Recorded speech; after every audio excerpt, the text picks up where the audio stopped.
I will try to answer your question at the end of the presentation, because I think this is a key question. Why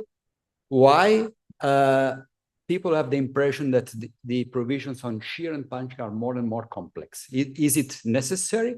I think this is a very important question. So the content of my presentation, just very simple: shear in members without shear reinforcement, shear in members with shear reinforcement, and punching shear. Is it possible to remove this, perhaps like this?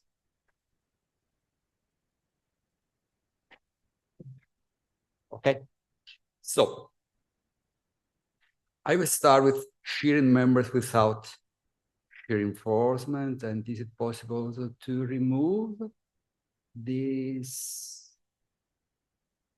This is in Spanish. How can we remove this? No.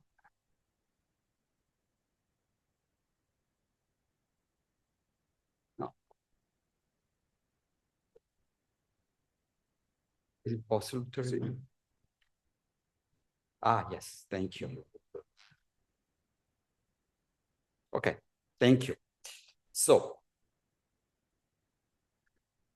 first of all, we have, something about the general verification procedure.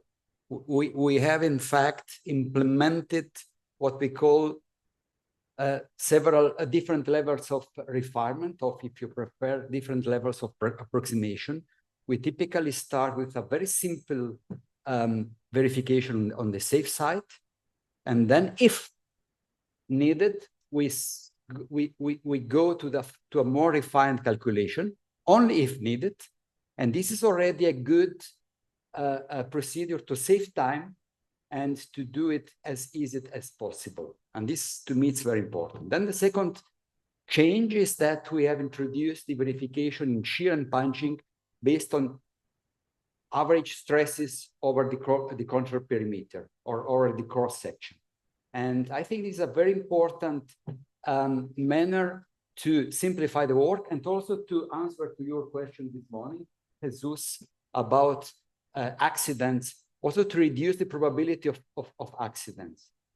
An engineer knows that if he calculates the shear stress, the average shear stress, and they get, for instance, 0.2, 0.3 megapascal, then there is no problem at all. He can already stop the verification on shear.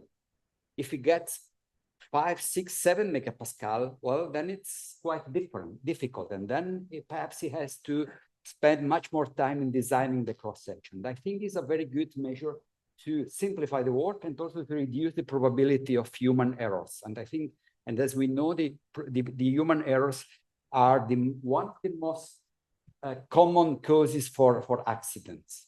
So we start in checking with a very simple verification, the stress resistance, the shear stress resistance.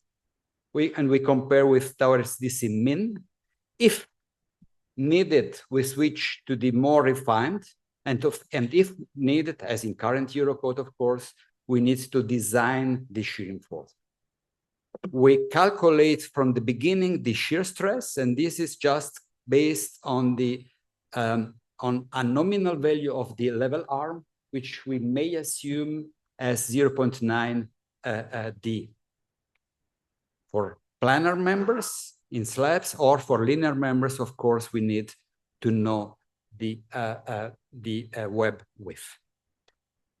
The verification of the minimum shear stress resistance, you see here the equation is very simple. The most important advantage that we need, we don't need to know the flexure reinforcement. It is based on the concrete strengths, the yield strengths, which has been used to design the flexure reinforcement, the effective depth. This accounts for the size effect. And this is a new parameter that we have used in several provisions in the new Eurocode, which is, in fact, it is based on the size of the aggregate. In fact, it describes the roughness of the critical shear crack implicitly. And this value here is used in several provisions.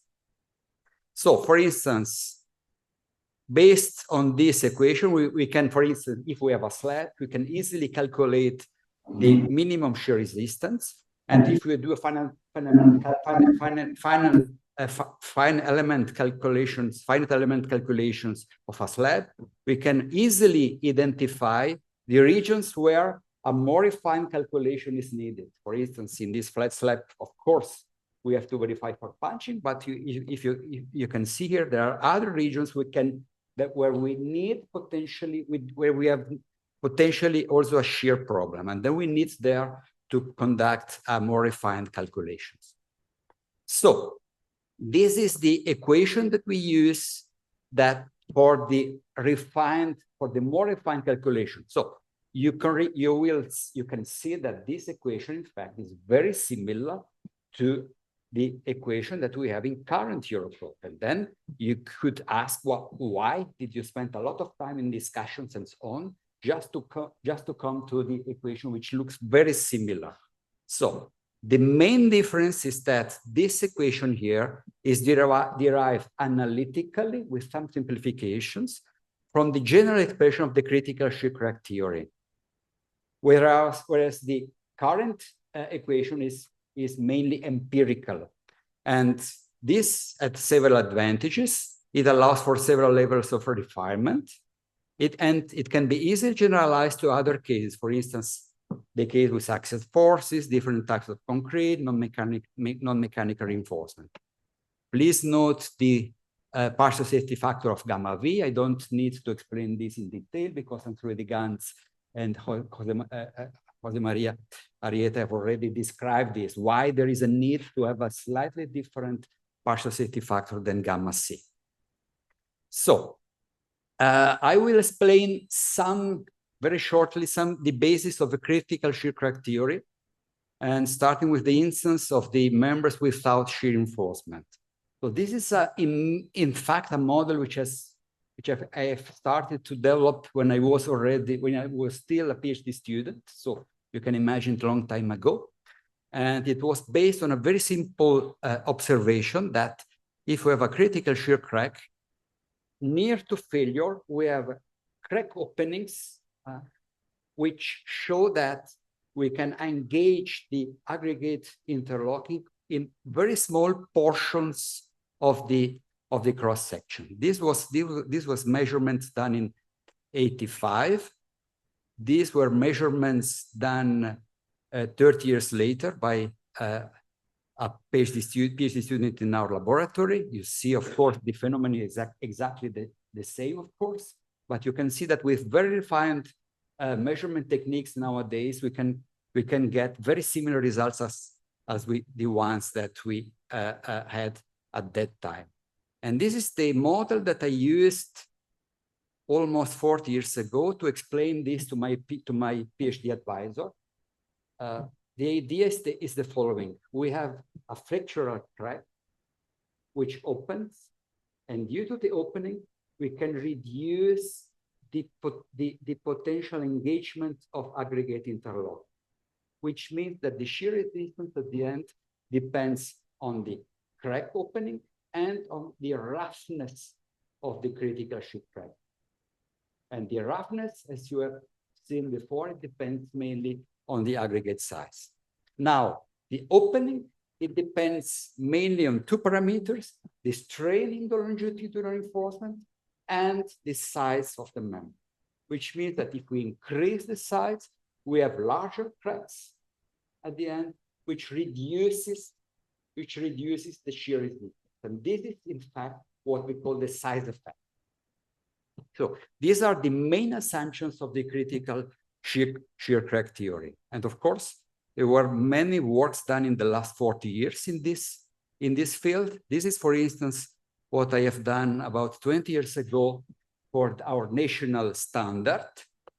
You see here that the shear resistance on the ordinate depends on the product of the strain in the reinforcement, the size of the member, and the roughness of the critical shear crack. And you see here that it fits very well with experiments. This is, for instance, what we have implemented in our national standard 20 years ago. So we have done additional work in the last year, mainly due to more refined measurement, but also due to more refined assumptions in order to calculate the contributions related to aggregate size, the tensile strength here, the dowel action here, and the portion of the shear force which is carried in the compression zone. And based on this model here, which was developed also together with Francesco Cavagnes, we came to the conclusion that we can replace the original failure criterion here of 2003 by this new one here. You see here, we have a power law. And this has a big advantage because it allows to find an analytical solution to calculate the shear resistance. So these are many calculations done with the refined model. And you see here, it fits very well with this analytical equation here for the failure criterion. This is the resistance, which depends again on this main parameter here, which is strain, size, and roughness of the critical shear crack. And this equation here has an advantage that can be combined with a calculation of the longitudinal strain in the reinforcement. This is just bending. We divide the bending moment with the level arm and the area of the flexure reinforcement and the elastic modulus of steel, and we get, of course, the strain in the reinforcement. And if we combine these two, if we solve this system of two equations here, we can easily solve the shear resistance. The shear resistance here, and then we have done some assumptions here, some simplifications, in order to get this equation here, which looks very similar, and this is interesting. It looks very similar to current Eurocode. So this is, you see here the elastic modulus. We have assumed that the reinforcement remains elastic. If we assume that the flexure reinforcement has been designed for bending without any overstrength, then we can assume that the strain is at the limit of the yield strength, and we can easily calculate the strain in the reinforcement here. And if we combine again these two equations here, we get this here, which can be simplified in order to get the minimum shear resistance. So the minimum shear resistance, in fact, is based on exactly the same assumptions, just assuming that the flexure reinforcement has been designed at the limit for bending without overstrength. So these are the two main equations. I don't have the time to describe in detail all the bases. This is also not in your issue of Hormigón y Acero. And this is, for instance, a paper that we have published recently, where we have described quite in detail all the assumptions, also in an historical perspective. I will refer to this paper later. So this is the equation that we have seen before. In order to simplify the work to the engineers, we have two levels of refinement.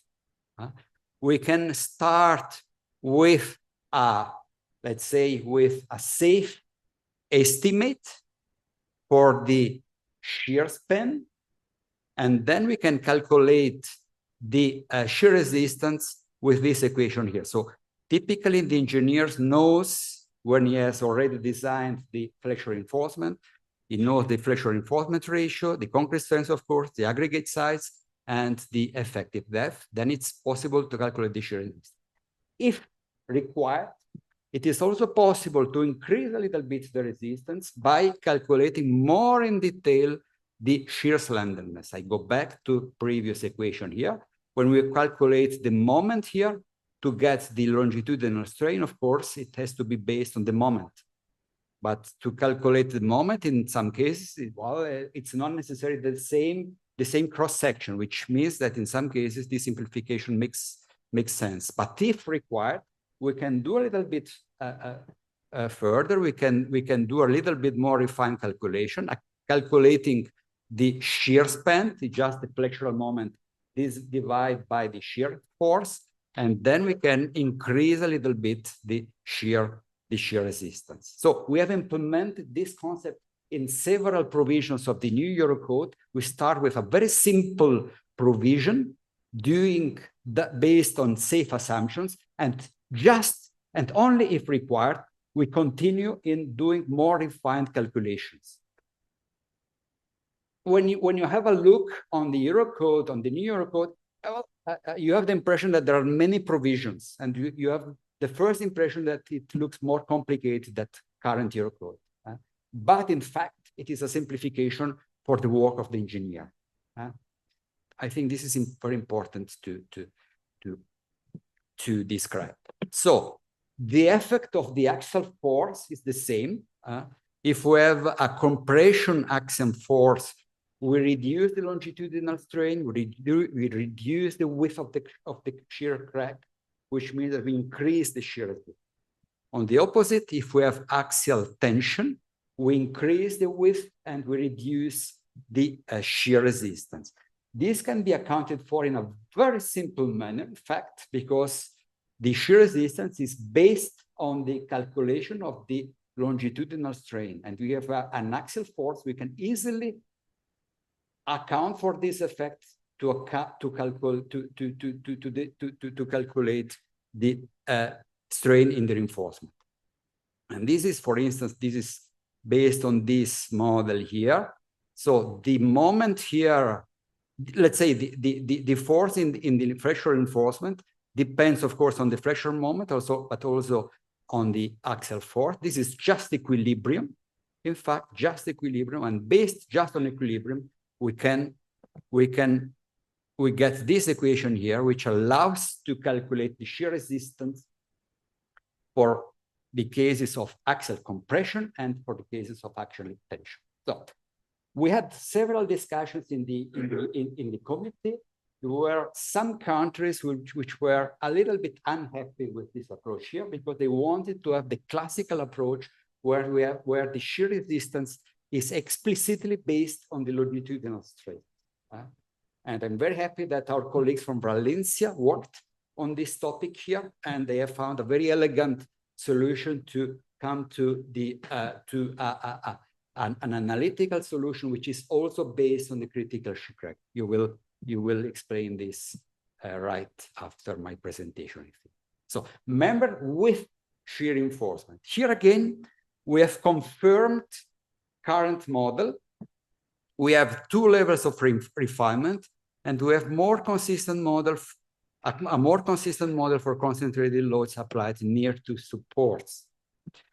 So I have been asked also, and here again we have long discussions in the Eurocode committee. There are in fact two completely different approaches. Let's say the classical North American approach, where we have a concrete contribution and a steel contribution, and we have superposition of these two contributions. Tony Marie at Barcelona and co-workers, they have also worked on similar model, and they have also developed a very interesting model with this respect. But we have decided to keep current approach in current Eurocode, which is mainly based on limit analysis. This is a work done in the 60s and 70s, mainly in Copenhagen and Zurich, ATH. I don't need to explain in detail the basis of this.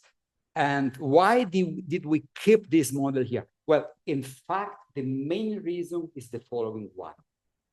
The main reason is that this approach here is fully consistent with strat and tie models and stress fields. And this is just due to the fact that both are based on limit analysis. And this is a huge advantage because in many cases, engineers have to design geometries or load configurations which are quite different to typical laboratory tests which have been used to calibrate this. This is an example that I have presented almost 40 years ago. You see here, if we have a simply supported beam, well, the situation is very simple. We can rely on the equations that we find in Eurocode, of course. And this is fully consistent with the stress field and the stride and time model. But the same model can be used also, for instance, for the compression flange to design the transverse reinforcement for configurations which are not given in the Eurocode. This can be done. Or even more important, with the same model, we can also investigate what happens at the support. And this is a huge advantage. If we have the same model, if we have a model which is fully consistent with the main formulas for shear. This is another case. This was investigated at that time, a Morandi bridge here with a half joint, variable depth, and inclined tendons. Here again, here it becomes a little bit more complicated. We want to use the classical equations in the Eurocode. And you see here, just with stride and time models or stress field, we can analyze very in detail what happens in this region here, for instance. So to have consistent models, we found that it is a very important advantage of current approach. So here again, we have two levels of refinement. And again, we calculate the shear stress and we compare to the shear stress resistance. The shear stress resistance can be given by the resistance of the shear reinforcement.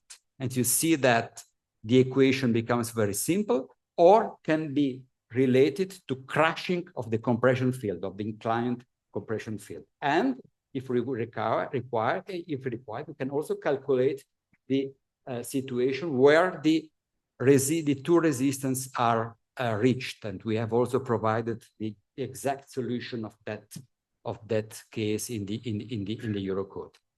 The first level of refinement, it's a very simple one, very similar to current Eurocode. You see that we have a constant value of nu, the strength reduction factor. Jose Maria has already shown the reason for this. And also we can also just select for design, you can select the inclination of the compression field in a very similar manner as in current Eurocode. But we have also a second level of refinement. For instance, we can design, if required, or assess an existing structures with a lower value of theta min. We can go flatter with the compression field inclination, or we can increase this value here, for instance, reducing the thickness of the web, or assessing an existing structure in a more consistent manner if we have more shear reinforcement than required. This is just based on the principal strain. This is just the result from the Moore circle. And this is an equation which accounts for the fact that if we have a larger strain in transversal direction, then we reduce the strength reduction factor for concrete. We have new provisions, completely new provisions for force or for loads which are applied near to support. And this is fully consistent with the stress field and the stride and time model. And you can see here, the equation is not so complicated at the end. So if we have the compression field inclination, which is smaller than the inclination, or let's say the slope of this line here between the support and the applied load, then theoretically we can have this direct strut, which can carry a portion of the shear force. And in this case, also neglecting the tensile concrete strength, in this case, we have a concrete contribution here. This is just the inclined strut, the inclined direct strut, and the shear force, the shear reinforcement contribution here. You see here that the equation is not so complicated. And this can be used for many cases. So let's switch now to punching. Aurelio, Yeah. How many can you minutes? help me as chairman of the session? Can you help me? Yeah. So I am wondering if you can finish by 5 minutes. Okay. Yes. And we have I will try. at least 10 minutes of Thank you. some questions. Thank you. Yeah.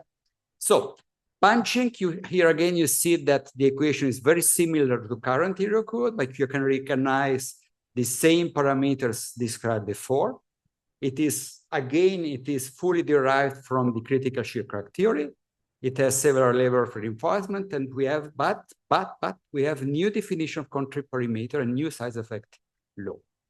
So the control perimeter has been changed. We go back as in the past to 0.5D, and this is more consistent with the physical phenomenon. And we defined it for several cases. We also defined a shear resistance effective depth. You see here, in these cases here, of course, the shear resistance effective depth has to be reduced. But we can see very often on the construction site also such a situation here. And in this case, we have also to reduce the shear resistance effective depth. This is, for instance, a picture taken just the day after an accident in Switzerland where 7 people died. And this was one of the causes of this accident here. The shear resistance effective depth was significantly smaller than expected in the calculation. So again, this is the model. This is the model developed in the early 90s, which has been implemented partially in the Swiss standard of 93. You see here again the effective depth, the size effect. Here we do not spoke about strain reinforcement, but we have to switch to a more integral value, which is the inclination here. And this was the improvement done in 2000, 2001 also for the Swiss standard here. You see here, now there is this aggregate size here and the failure criterion, which has been used also in the model code of 2010. So here you see a work done by a PhD student at PFL. Recently, he has worked on a very refined model, a very nice model, excellent, it is an excellent PhD work here. And you see that doing this refined calculation, we can see again that we can replace the original failure criterion by this. Again, it's a strain law, it's a power law, which can be solved analytically. I do not have the time to explain this in detail here, but this is the strain, this is the rotation based on the shear force, and this is the capacity, let's say. And then we can calculate the intersection here. We need to calculate the shear stresses here. We have the same equation, more or less, as in current HyA code. We have this beta factor here. We have a simplified approach and a refined approach. This is based on a work done by Robert Wollom of Imperial College and co-workers.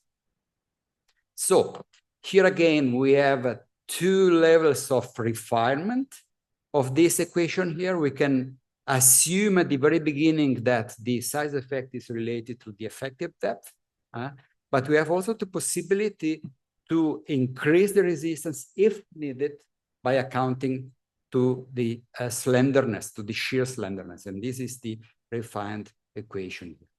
So punching shear of slabs with shear reinforcement, we have in fact 3 potential failure modes: near to the column, in between the shear reinforcement, and outside the shear reinforcement zone, which means that we need to have to conduct 3 verifications. Here again, the maximum punching shear resistance, we use this equation here. We do not verify anymore, as in current HyA code, the compression field, but we rely on this equation here, which is where we have a coefficient which multiplies the shear resistance of a slab without reinforcement. For this case here of a failure here, in this case, we can have a shear we can have a concrete contribution and a steel contribution because we are near to a load introduction zone. And then we can combine the contribution by concrete and the contribution by steel. I do not have the time to develop this in detail. It is explained in the Hormigón y Acero publication, or in this publication that I wrote together with my PhD student of that time. So outside the shear reinforcement, here again, we have two potential approaches. The first one, a very simple approach with this equation here, which is typically on the safe side, or we can also do an explicit verification, which could allow to reduce the zone where a shear reinforcement is required. So you can find a detailed description of this implementation in the Hormigón y Acero publication or in the publication of Ibracon that I have mentioned before. So thank you very much for your attention.